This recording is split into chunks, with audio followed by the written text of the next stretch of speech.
ஓம் சாயீஸ்வராய வித்மஹே சத்யதேவாய தீமஹி தன்ன சர்வ பிரச்சோதயாத். அனைவருக்கும் நமஸ்காரம்.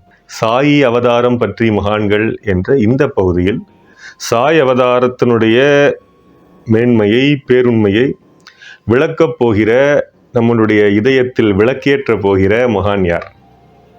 இவர் வித்தியாசமான ஒரு மகான், வினோதமான யோகி.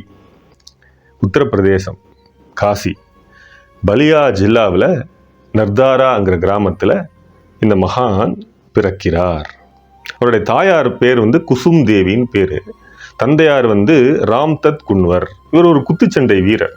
அந்தனர் குடும்பம் அப்படின்னா நம்ம வேத பாராயணம் அப்படிலாம் நினச்சிப்போம். வட மாநிலத்தில் அந்தனர் குடும்பம் விவசாயமும் செய்து வருகிறது. ஒரு ஏழ்மையான எளிமையான குடும்பம்.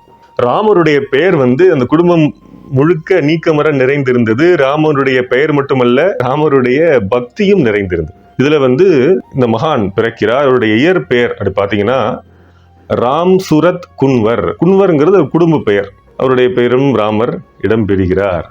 அவருடைய பெயரில் மட்டுமல்ல, சின்னஞ்சிறு வயதிலிருந்தே அவருடைய மனதிலும் ராமர் இடம் பெறுகிறார். அந்த குழந்தைக்கு அண்ணன் இருக்கார், மனரகான் குன்வர்னு பேர். இந்த ராம் சுரத் குன்வரை அம்மா மிகுந்த பக்தி ஸ்ரத்தையோடு மிகுந்த பாசமூட்டி வளர்க்கிறார். இரவு ஆனா போதும் ராமாயண இதிகாச சம்பவங்களை எல்லாம் ராம் சுரத் குன்வர்கிட்ட விவரித்து மிகுந்த ஒரு ஆன்மீக இரவாக இருக்கும். இந்த சுரத குழந்தை மிகுந்த சமர்த்த குழந்தை. அம்மா மேல பாசம் அதிகம். என்ன வேலை கொடுத்தாலும் அம்மா சொன்னா உடனே குழந்தை செய்யும். இந்த குழந்தை அங்க பிறந்ததுனால அது காசியினுடைய ஒரு கிராமம்.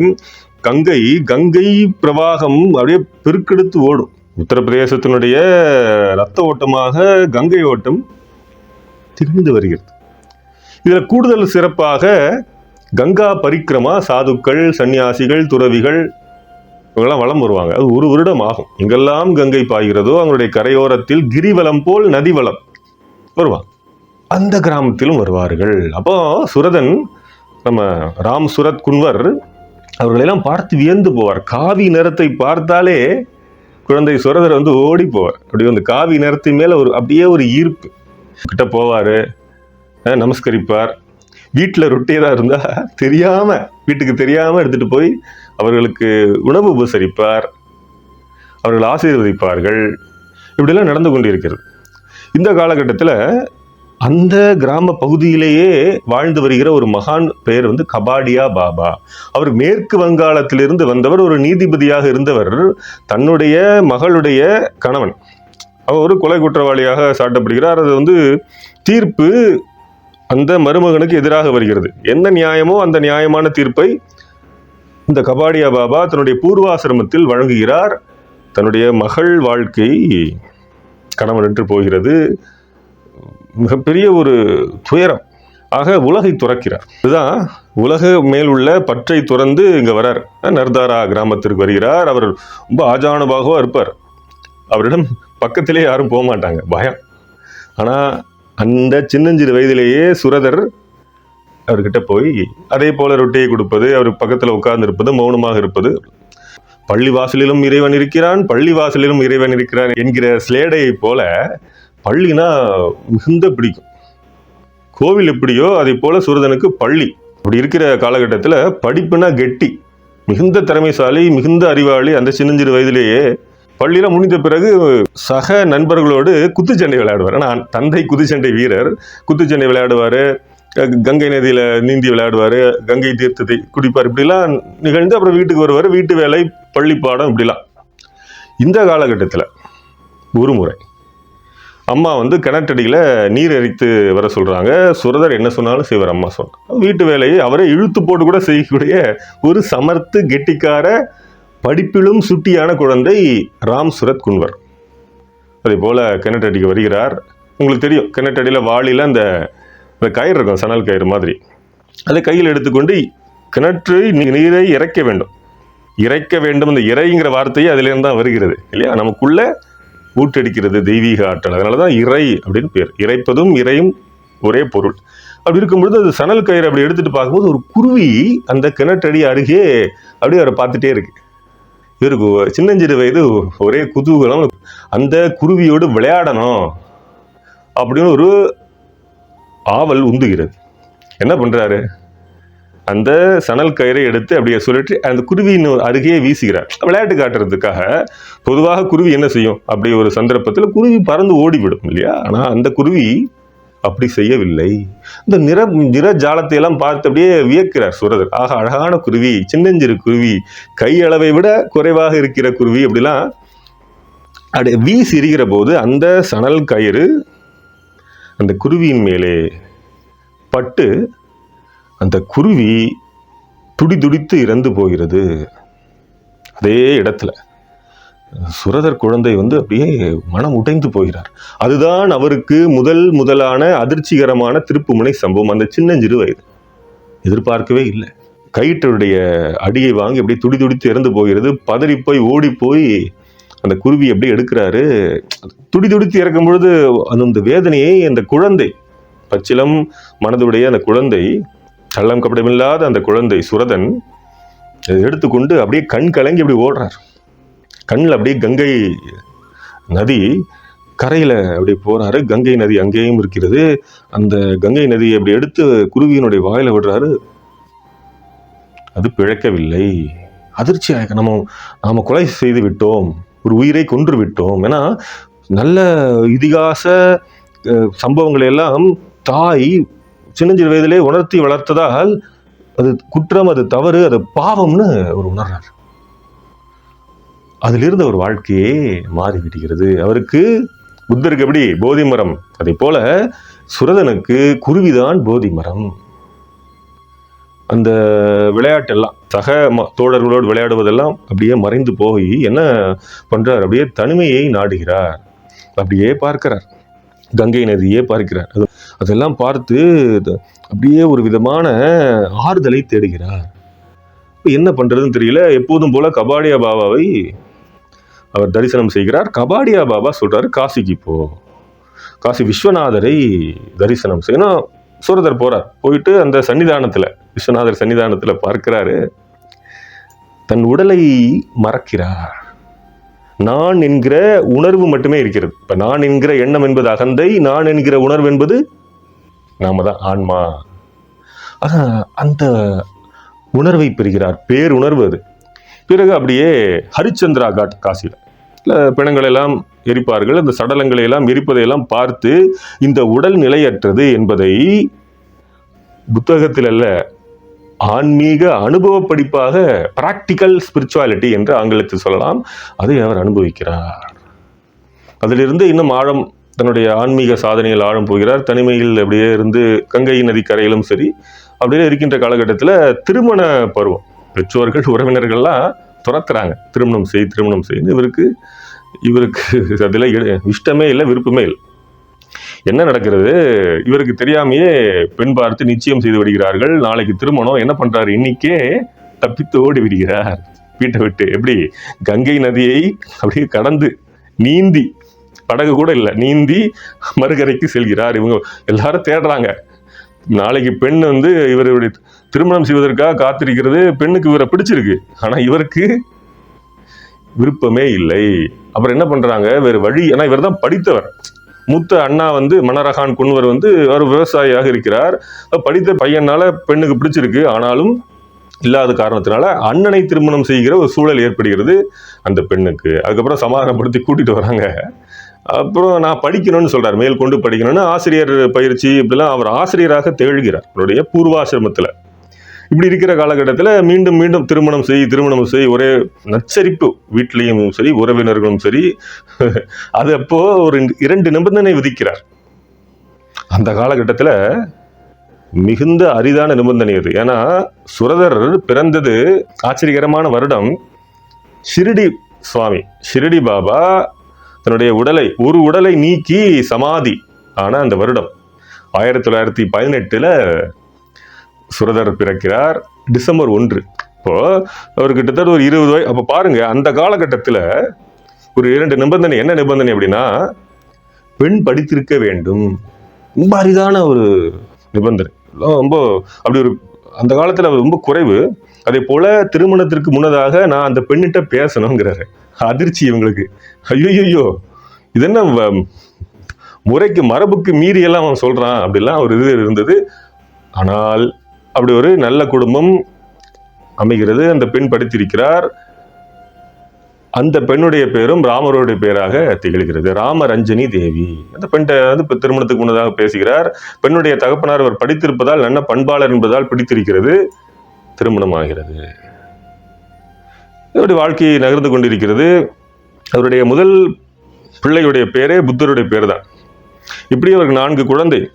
இந்த இடைப்பட்ட காலத்தில் ஆன்மீக உணர்வும் அவருக்கு இருந்து கொண்டே இருக்கிறது. ஆன்மீகம், இல்லறம், துறவரம், இந்த இரண்டுமே தண்டவாளம் போல் அவருக்கு அப்படியே அவருடைய வாழ்க்கை ரயிலை நகர்த்தி கொண்டே வருகிறது.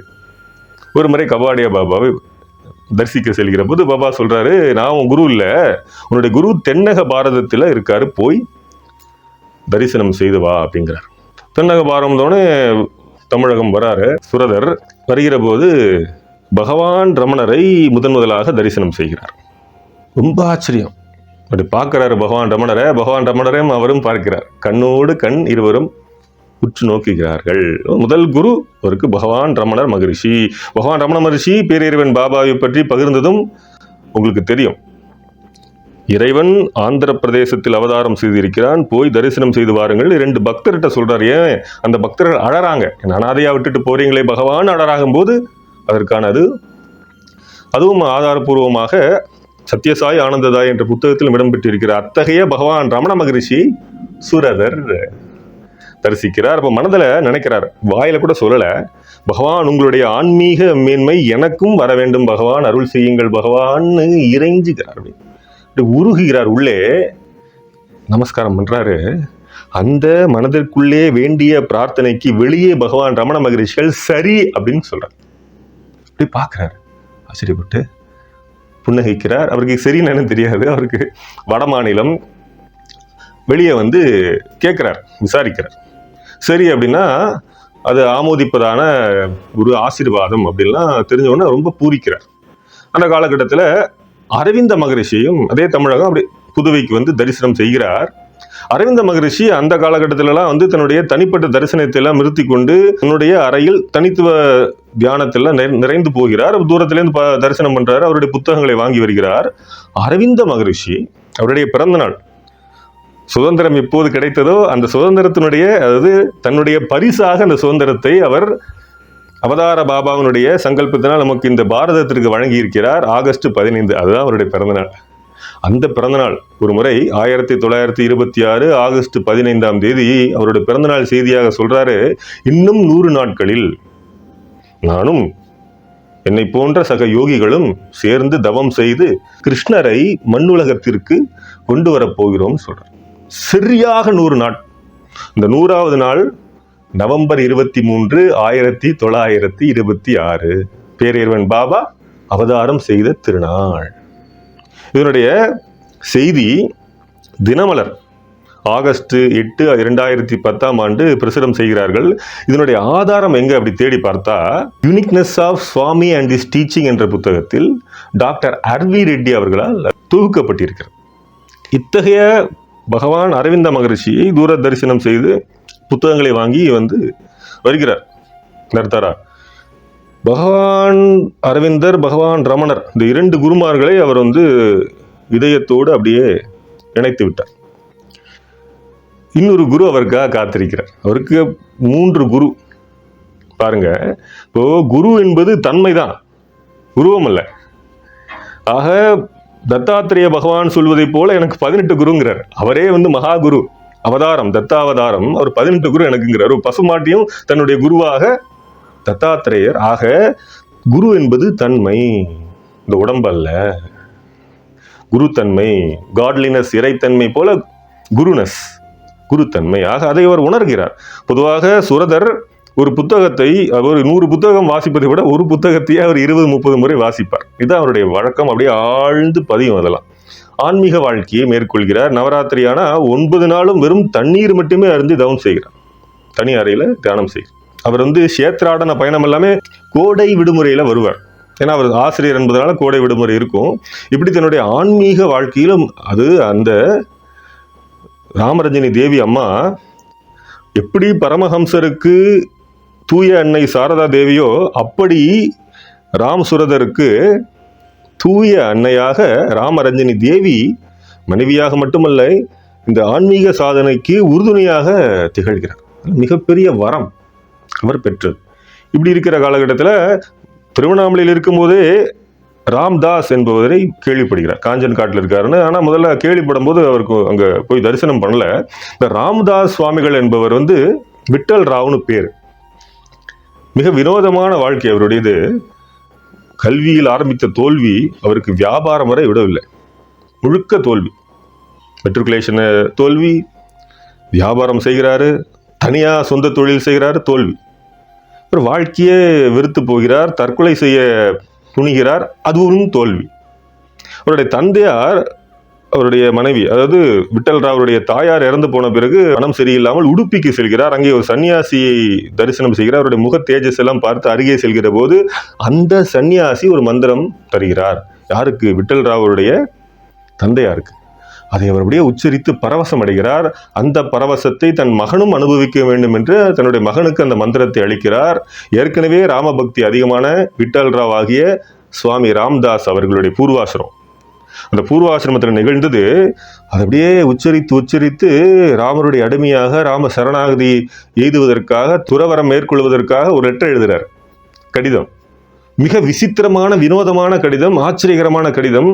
தன்னுடைய மனைவி ருக்மணி பாய்க்கு கடிதம் எழுதுகிறார். அன்புள்ள தங்கை ருக்மணி பாய்க்கு, மனைவிக்கு எழுதுகிற கடிதம். இன்று முதல் நீ என்னுடைய மனைவி அல்ல, தங்கை.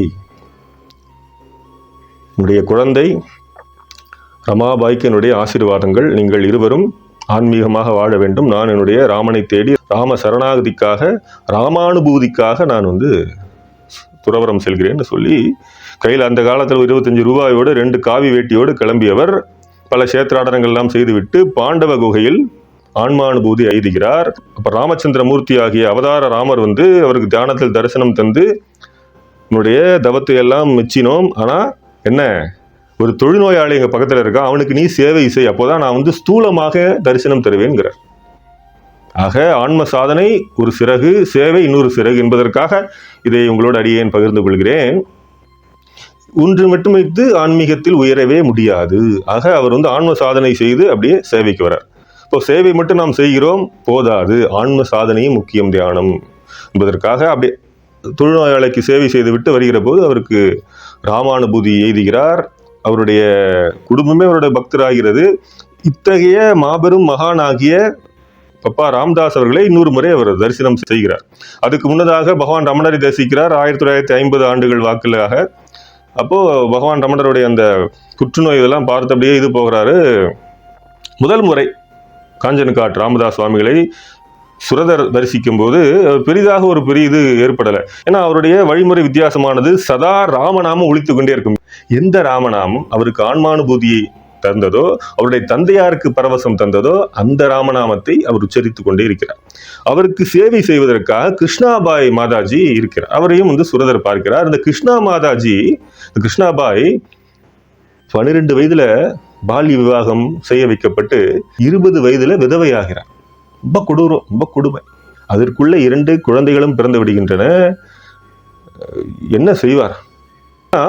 மனம் வெந்து நொந்து ஆறுதலுக்காக தேடி அலைகிறது மனம். அந்த நேரத்தில் குரு வழிகாட்டுவார் என்ற ஒரு செய்தியும் அறிந்து அப்படியே தேடுகிற போதுதான் குரு மட்டும் அல்ல, தந்தையையும் கிடைத்துவிட்ட ஒரு பேரானந்தத்தில் கிருஷ்ணாபாய் ராமதாஸ் சுவாமிகளை சரணாகதி அடைகிறார். அவருக்கும் இதே மந்திரம் தரப்பட்டு அவரும் ஆன்மானுபூதி எய்துகிறார். அவர்கிட்ட ஒரு முறை பேரறிவன் பாபாவினுடைய சமிதி, மைசூர் சமிதியிலேருந்து, ஸ்ரீ சத்யசாயி சேவா நிறுவன மைசூரிலிருந்து பக்தர்கள்லாம் வராங்க. ஆனந்தாசிரம்னு பேர், ராமதாஸ் சுவாமிகளுடைய ஆசிரமம் காஞ்சங்காட்டில். சதா ராமநாமம் ஒலித்து கொண்டே இருக்கும். அப்படியே தெய்வீக அதிர்வலைகளாக இருக்கும். வரும்போது கேட்குறாங்க மாதாஜிகிட்ட, ஏதாவது எங்களுக்கு ஒரு ஆன்மீக ஞானம் தாருங்கள் மாதாஜி, நாங்கள் வந்திருக்கோம் அங்கே இருந்துன்னு. மாதாஜி சொன்ன வார்த்தை, கடவுள் கிருஷ்ணருடைய அருகிலே நீங்கள் இருக்கீங்க. தவம் பண்ணுவது எதற்காக? கிருஷ்ணரை தரிசிப்பதற்காக. அந்த தரிசனத்தையே நீங்கள் பெற்று முதல் தரிசனத்திலேயே அவரை மேல் ஆழமான நம்பிக்கை வைத்திருக்கிறீர்களே, அதுவே போதுமானது, என்னுடைய உபதேசம் எதுவும் தேவையில்லை அப்படிங்கிறார். இன்னொரு முறை ஒரு பக்தரிடம் பாபாவை பற்றி கேட்கிற போது, பாபா முழுமையான சிவசக்தி அம்சம், மும்மூர்த்திகளுடைய முழுமையான வடிவம். மும்மூர்த்திகள்னா சிவன், பிரம்மா, விஷ்ணு. நீங்க என்ன செய்யணும் அப்படின்னா, மாதாஜி சொல்றாங்க, கூடுமானவரை உங்களுடைய நேரங்களை எல்லாம் அவருடைய சன்னிதானத்திலேயே செலவழியுங்கள், அது உங்களுக்கு ஆன்மீக முன்னேற்றத்தை வழங்கும் அப்படின்னு மாதாஜி அவர்கள் தெரிவிக்கிறார். இத்தகைய மாதாஜி அவர்களையும் ராம் சுரதர் தரிசனம் செய்துவிட்டு சில புத்தகங்கள் எல்லாம், ராமதாஸ் அவருடைய குவெஸ்ட் ஆஃப் காட், கடவுள் தேடுதல், இந்த புத்தகத்தெல்லாம் வாங்கி செல்கிறார். ஆன்மீக தாகம் அவருக்கு அதிகரிக்கிறது. அப்படி 2வது முறை வருகிறார். அங்க சில நாட்கள் தங்குகிறார், கோடை விடுமுறைங்கிற சமயத்துல. அப்போ இவருக்கு என்னன்னா, குருவனுடைய ஆசீர்வாதம், அருள் நமக்கு தேவை அப்படின்னு ரொம்ப மனம் கடந்து அப்படியே துடிக்கிறது. அப்ப சச்சிதானந்தர் அப்படிங்கிற அங்க இன்னொரு சிஷ்யர் இருக்கார் ராமதாஸ் சுவாமிகளுக்கு. அவரிடம் கேட்கிறார். இந்த சச்சிதானந்தருடைய இயற்பெயர் ஆனந்த சிவன் பேர். 5 வயதுல தாயை இழக்கிறார். ரொம்ப சோகம். தாயே இல்லையா, தாய் நிரந்தரம் இல்லை, அப்போ எதுதான் நிரந்தரம் அப்படிங்கிற ஒரு தேடுதல் உள்ளே வருகிறது. அப்படியே அவர் வடநாட்டுக்கு பட்டாளத்திற்கு சேர்ந்து அங்க அப்படியே வழிகாட்டி சந்தர்ப்ப சூழ்நிலையெல்லாம் சேர்ந்து அவருடைய ஆன்ம தாகத்தையோடு சேர்ந்து, தாகம் இல்லாமல் எப்படி தண்ணீர் கிடைக்கும், அதே போல அதோடைய தேடுதலும் சேர்ந்து குருவினுடைய பாதார விந்தத்தில் சரணடைகிறார். 1949 வாக்கு அதெல்லாம்.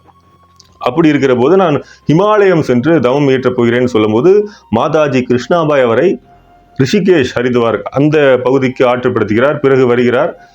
இத்தகைய சச்சிதானந்த சுவாமிகள் என்ன சொல்றாரு அப்படின்னா, குரு அருள், குரு ஆசீர்வாதம் வேணும்னா அவர்கிட்ட குரு மந்திரம் கேளுங்க அப்படிங்கிறார். அவர்தான் சுரதரை முதலாக இன்னும் ஆழமான ஆன்மானுபூதிக்கு ஆற்றுப்படுத்தியது. போறாரு, பின்னாடியே போறார், தயங்கி குருநாதர் என்ன சொல்லுவாருன்னு தெரியலையேன்னு. சில பேர்லாம் போறாங்க, அப்படி கலைந்து போறாரு. இவர் மட்டும் தொடர்ந்து கொண்டே போகிறார். தடார்னு திரும்பி பார்க்கிறார் ராமதாஸ்.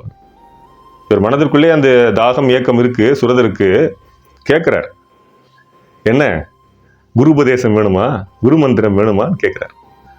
ஆமா ஆமா ஆமா அப்படின்னு சொல்லும் பொழுது அப்படியே உட்கார சொல்றாரு. எந்த இடத்தில் வெளியே நடந்தார்களோ அதே இடத்தில் அமர்ந்து அவருடைய காதில் எந்த மந்திரம் விட்டல் ராவ் ஆகிய ராமதாஸ் சுவாமிகளுக்கு பரவசம் ஏற்படுத்தியதோ, எந்த மந்திரம் அவருடைய தந்தையாரை பரவசப்படுத்தியதோ, ஆன்மானுபூதியை ராமதாஸ் அவர்களுக்கு ஏற்படுத்தியதோ, எந்த மந்திரம் மாதாஜி கிருஷ்ணாபாய்க்கு ஆன்மானுபூதி ஏற்படுத்தியதோ அதே மந்திரத்தை சுரதருடைய திருக்காதுகளில் அவர் உபதேசிக்கிறார். அந்த மந்திரம் ஓம் ஸ்ரீராம் ஜெயராம் ஜெய் ஜெயராம்.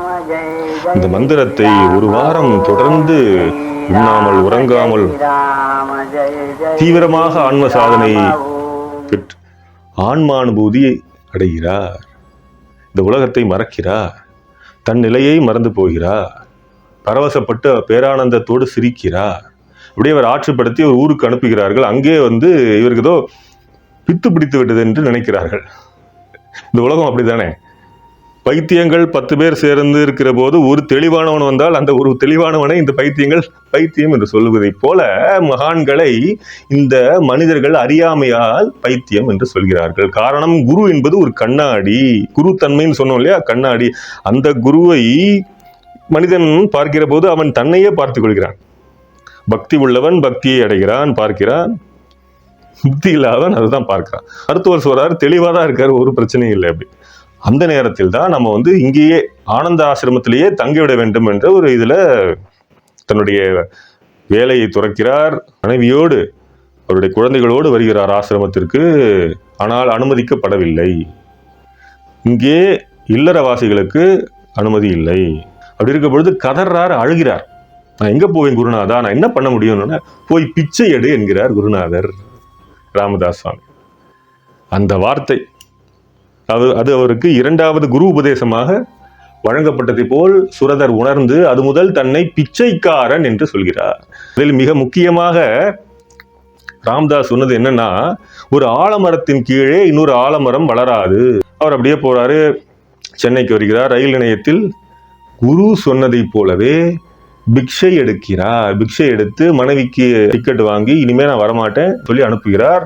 அதுக்கப்புறம் தான் அதுல கேட்கிறார் குருநாதர் அங்க ஆனந்த ஆசிரமத்துல எங்க போக போற அப்படின்னு. சடார்னு நினைவுக்கு வந்ததுதான் திருவண்ணாமலை.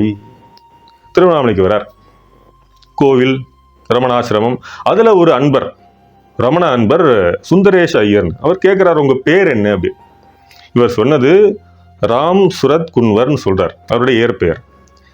இவர் அதை உள்வாங்கி ஓ யோகி ராம் சுரத்குமார் அப்படிங்கிறார். குன்வர் அவருக்கு குமார்னு வந்துருச்சு. அதிலிருந்து அந்த பெயர் வெறும் பெயர் அல்ல, திரு மந்திரமாக இன்றளவும் ஒலித்துக் கொண்டிருக்கிறது, யோகிராம் சுரத்குமார். அத்தகைய பகவான் யோகிராம் சுரத்குமார் ஆரம்ப காலகட்டத்தில் புன்னை மரத்தில் இருப்பார். இரவானா பாத்திர கடையில் அருகே தான் படுத்து தூங்குவார். பிறகு சந்நிதி தெரு, அதில் ஒரு வீட்டில் பல ஆண்டுகள் இருந்தார். அதற்கு பிறகு சுதாமா இல்லம், பிறகுதான் ஆசிரமம். ரமணாசிரமத்துக்கு எதிரே இருக்கிற யோகிராம் சுரத்குமார் ஆசிரமம். விசிறி வச்சிருப்பார் கையில், பழைய நியூஸ் பேப்பர் எல்லாம் கையில் வச்சு வினோதமான ஒரு யோகியாக, அவருக்கு அனைத்தும் தெரிந்தவராகலாம் இருந்திருக்கிறார். பல சங்கடங்களை, வலிகளை, ஏச்சு பேச்சுகளை எல்லாம் அனுபவித்திருக்கிறார். அப்போதும் தன்னுடைய அந்த நல்ல குணத்திலிருந்து அவர் வெளியே பிறழவே இல்லை. குருவானவர் நல்லொழுக்கத்தினுடைய வடிவமானவர். குரு என்கிற அந்த தன்மை இருக்கு இல்லையா, அந்த தன்மை தனக்குள்ளே பூர்ணமாக நிறைந்திருப்பவராக இருக்கிறார். ஒரு முறை புன்னை மரத்தடியில பகவான் யோகி ராம் சுரத்குமார் அமர்ந்திருக்கிறார். சாய் பக்தர்கள் பேரிறைவன் பாபாவை தரிசனம் செய்துவிட்டு வருகிறார், அவரை தரிசனம் செய்ய பகவான.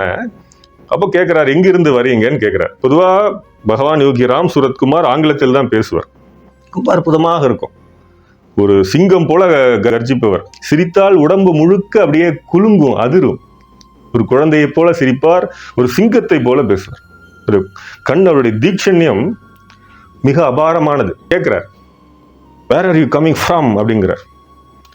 இவர் பகவான் நாங்கள் புட்டபர்த்திலேருந்து பாபாவை தரிசனம் செய்து விட்டு வருகிறோம் அப்படின்னோடனே வெடிச்சிருப்பு சிரிக்கிறார். உடம்பெல்லாம் குலுங்கி குலுங்கி சிரிக்கிறார். இவர்களுக்கு வினோதமாக ஏன் எதுக்கு சிரிக்கணும் பகவான் அப்படின்னு பார்க்கிறார்கள். அப்ப சொல்றார் ஒரு வார்த்தை, ஓ நீங்கள் கடவுளை விட்டு விட்டு இந்த பிச்சைக்காரனை தரிசனம் செய்ய வந்திருக்கிறீர்களா அப்படின்னு கேட்கிறார். அப்படியே அதிர்ந்து போகிறார். பாபாவுக்கு எல்லாம் தெரியும், நாம் இதோ இப்போது அவரை பற்றி பேசிக் கொண்டிருக்கிறோமே அதுவும் தெரியும் அப்படிங்கிறார். அப்படி சொல்லுகிற போதே ஒரு பைரவர், நாய் அப்படின்னு சொல்லுவோம், அந்த பைரவருடைய வருகிறார். குக்கல் தமிழ்ல வருகிற போது பாபாவை பற்றி பேசுகிற போது பாபாவை வந்து விட்டாரே என்கிறார் யோகி ராம் சுரத்குமார் பகவான். இவர்களுக்கு தூக்கி வாரி போடுகிறது. அதென்ன பாபாவை நாயோடு ஒப்பிடுகிறார் அப்படின்னு ஒருத்தங்க கேட்கிறாங்க, ஒரு சாய் பக்தர். இவர் சிரித்துக்கொண்டே பாபா எதில்தான் இல்லை அப்படின்னு கேட்கிறார். எவ்வளவு பெருண்மை, எவ்வளவு சத்தியம். இதிலேயே உங்களால் பாபாவை தரிசிக்க முடியவில்லை என்றால் நீங்கள் எதில்தான் பாபாவை தரிசிப்பீர்கள் என்று ஒரே போடாக அந்த சத்தியத்தை அப்படியே சம்மட்டி அடியாக தருகிறார். வியந்து போகிறார்கள், அப்படியே கரைந்து போகிறார்கள் அவருடைய சன்னிதானத்தில். அந்த புன்னை மரத்தடி புத்தராக பகவான் யோகி ராம் சுரத்குமார் திகழ்கிறார். வேறொரு முறை பக்தர்கள், சாய் பக்தர்கள் வந்திருக்கிற போது சாய் பஜன் பாட சொல்வாராம். இது எப்படின்னா ஒரே பாடலை 10 முறை பாட சொல்லுவாராம். ரிப்பீட் தான் பகவானுடைய மகிமை. அவர் மகான்களை கொண்டாடினார், பிற மகான்களை. அதே சமயத்தில் அவதாரங்களையும் கொண்டாடினார், அவதார பாபாவையும் கொண்டாடினார். பேரிறைவன் பாபாவினுடைய ஞான பொழிவு அது டேப் ரெக்கார்டர்ல ஒரு முறை ஒளிபரப்பப்படுகிறது. அதுபடியே கண்ணு மூடி கேட்கிறார். வாய்ஸ் ஆஃப் காட் அப்படிங்கிறார். யாரு? பகவான் யோகி ராம் சுரத்குமார் பேரிறைவன் பாபாவின் குரல், அந்த தெய்வீக திருக்குறளை கேட்டு வாய்ஸ் ஆஃப் காட் என்று பதிவு செய்கிறார்.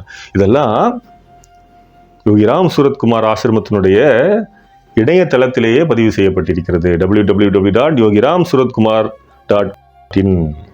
இந்த சாய்பாபா என்கிற அந்த நாய், அதற்கு சாய்பாபா என்றுதான் அப்புறம் யோகி பெயர் வைக்கிறார். அது கூடவே இருக்கும். வினோதமான ஒரு குக்கலாக, பைரவராக அந்த ஜீவன் திகழ்கிறது. உணவை யோகி அருகே வைத்திருந்தால் கூட சாப்பிடாதான், சாப்பிடு என்றால் தான் சாப்பிடுமா.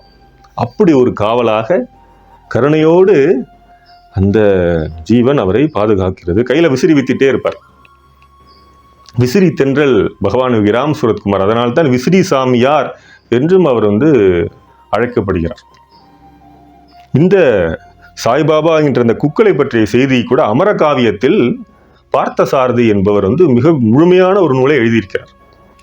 அதை அடிப்படையாக வைத்துத்தான் அவருக்கு முதலாக பகவானுக்கு புதுக்கவிதையில் முதலாக அடியேன் காவிய ஜோதி என்ற ஒரு காவியத்தை படைத்திருக்கிறேன். பகவானுடைய வாழ்க்கை சமுத்திரத்தை போல ஆழமானது. மாதாஜி கிருஷ்ணாபாய் அவர்கள் பேரிறைவன் பாபாவை பற்றி பகிர்ந்தது ஆதாரமாக புத்தகத்தில் இடம்பெற்றிருக்கிறது. ஸ்ரீ சத்யசாய் அண்ட் யோகீஸ் என்ற புத்தகத்தில் தென்தியாலா சுமன் பாபு என்பவரால் தொகுக்கப்பட்டிருக்கிறது. அது மட்டுமல்ல, ராம்தாஸருடைய சிஷ்யர் சச்சிதானந்தரிடம் ஒரு முறை பாபாவை பற்றி சில விமர்சனங்கள் வைக்கிறார்கள். அப்போது சச்சிதானந்தர் சொன்ன ஒரே ஒரு வார்த்தை, பாபா கடவுள், இதுதான் சத்தியம், இந்த உணர்வில் ஆழமாக உறுதியாக இருங்கள், வேறு எதை பற்றியும் சிந்திக்காதீர்கள் என்று சொன்னவர் சச்சிதானந்த சுவாமிகள். இந்த அனுபவமும் இந்த பதிவும் ஸ்ரீ சத்யசாயன் யோகீஸ் என்ற அதே புத்தகத்தில் இடம்பெற்றிருக்கிறது. ஒரு முறை 1997 ஆண்டு சுவாமி மாணவரான அரவிந்த் ஸ்ரீனிவாசன் அவர்கள் அவருடைய நண்பரோடு ஒரு 7 பேர் பைக்கில் தனித்தனியாக திருவண்ணாமலைக்கு வருகிற போது யோகி ராம் சூரத்குமார் அவரை தரிசனம் செய்ய வேண்டும் என்று ஆசிரமத்திற்கு உள்ளே செல்கிற போது யோகி அப்படியே நடந்து உள்ளே போய்விடுகிறார். இவர்களுக்கு ஆஹா, யோகியை தரிசிக்க வேண்டுமே, அவர் உள்ளே சென்று விட்டாரே. அதுவும் பாடல்கள் எல்லாம் பாடுகிறார்கள். சரி, அங்கேயே இந்த ஆனந்தமாக ஏற்கனவே சாய் பஜனையில் ஊறி திளைத்தவர்கள் தான் சாய் மாணவர்கள். ஆக அந்த பாடல்களில் பங்கேற்கிறார்கள். இருக்கிற போது சரி, அவரை தரிசிக்க முடியல அப்படி சொல்லி வெளியே வருகிற போது அந்த ஆசிரமத்து காரியதரிசி ஓடி வருகிறார். இங்கே சென்னையிலிருந்து வந்த மாணவர்கள் யார் அப்படின்னு கேட்கிறார். 7 பேர் வந்திருக்கீங்களே அப்படின்னு. ஆமாம், நாங்கள் தான், பகவான் உங்களை உள்ளே அழைக்கிறார் அப்படின்னு. 7 பேர் வந்திருக்கிறீர்கள், பைக்கில் வந்திருக்கீங்க, எல்லாம் பகவானுக்கு அனைத்தும் தெரியும் என்பதற்கான இது ஒரு சான்று. உள்ளே செல்கிறார்கள். சரியாக 7 நாற்காலி போடப்பட்டிருக்கிறது. இன்னொரு நாற்காலி பகவானுக்கு வருகிறார். என்னுடைய தந்தைக்கு மிகவும் சந்தோஷம், மிகவும் மகிழ்ச்சி அப்படிங்கிற, என்னுடைய தந்தை உங்களை ஆசீர்வதிக்கிறார் அப்படின்னு பகவான் யோகி ராம் சூரத்குமார் ஆசிய மொழிகளை வழங்குகிறார். பொதுவாக பகவான் யோகி ராம் சூரத்குமார் தந்தை என்றுதான் இறைவனை அழைப்பார். அவருடைய உறவானது தந்தைக்கும் மகனுக்குமான உறவு. இந்த உலகில் இந்த பிச்சைக்காரன் எதையும் எழுத வரவில்லை, பேச வரவில்லை. தந்தை உங்களுக்கு ஒரு புதிய நாமத்தை வழங்கியிருக்கிறார், அதுதான் யோகி ராம் சூரத்குமார் என்று தெளிவாக மிகவும் ஆழமாக அருளியிருக்கிறார் பகவான் யோகி ராம் சூரத்குமார். இந்த மாணவர்களுக்கு என்னன்னா, யாரு தந்தையினுடைய பெயரே அவர் சொல்லவில்லையேன்னு ஒரு குழப்பம் வராங்க. அப்படியே தரிசனம் செய்துவிட்டு நமஸ்காரம் செய்துவிட்டு வருகிறார்கள். அப்படி பைக்கில் 2 வருடம் கடந்து போகிறது. ஒரு முறை ஒரு கிராம சேவையில் அதே சாய் மாணவர் அரவிந்த் ஸ்ரீனிவாசன் இன்னொரு சாய் மாணவரை உங்களுடைய அனுபவத்தெல்லாம் பகிர்கிற போது அந்த சாய் மாணவர் ஒரு அனுபவத்தை பகிர்கிறார். அவருடைய தந்தையார் ஒரு சொற்பொழிவாளர். இந்த ஆன்மீக சொற்பொழிவாளராக இருக்கிற தந்தையாரோடு சேர்ந்து திருவண்ணாமலைக்கு வருகிறார். அந்த சாய் மாணவர் வருகிற போது யோகி ராம் சூரத்குமார் ஆசிரமத்திற்கு வருகிறார். அப்போ பகவான் கேட்கிறார், where are you coming from, எங்கே இருந்து வருகிறாய்? நான் மாதிரி இந்த சென்னையில இருந்தவர். Where are you coming from திருப்பி கேட்கிறார், எங்கே இருந்து வருகிறாய்? நான் ஸ்ரீ சத்யசாய் உடைய கல்லூரியில் மாணவன், அங்கிருந்து வருகிறேன் அப்படின்னோட பகவான் சொன்ன அந்த பதில், அதுதான் பலருடைய கேள்விக்கான பதில். ஹீ இஸ் மை ஃபாதர் என்கிறார் பகவான் யோகி ராம் சூரத்குமார். மூச்சுக்கு 300 தடவை தந்தை தந்தை தந்தை என்று தந்தை ஆசீர்வதிப்பார். நான் செய்தேன் என்று ஒரு நாளும் பகவான் யோகி ராம் சூரத்குமார் சொன்னதே இல்லை. மகான்கள் சொல்லவே மாட்டாங்க. என்னுடைய தந்தை தந்தை என்று சொன்னவர் அந்த சாய் மாணவருக்கு சொல்லியிருக்கிறார், ஹீ இஸ் மை ஃபாதர், அவர்தான் என்னுடைய தந்தை.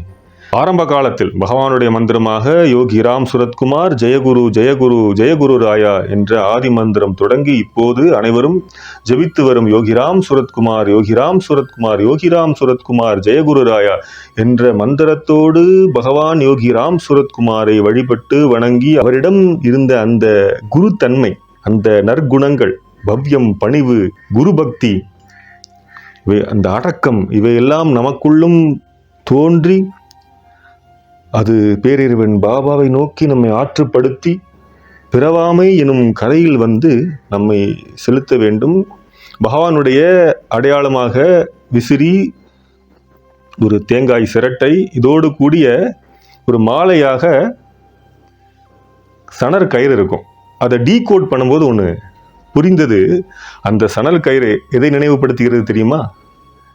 குருவியை அவர் அந்த சணல் கயிறால் இது பண்ணார் தெரியுமா?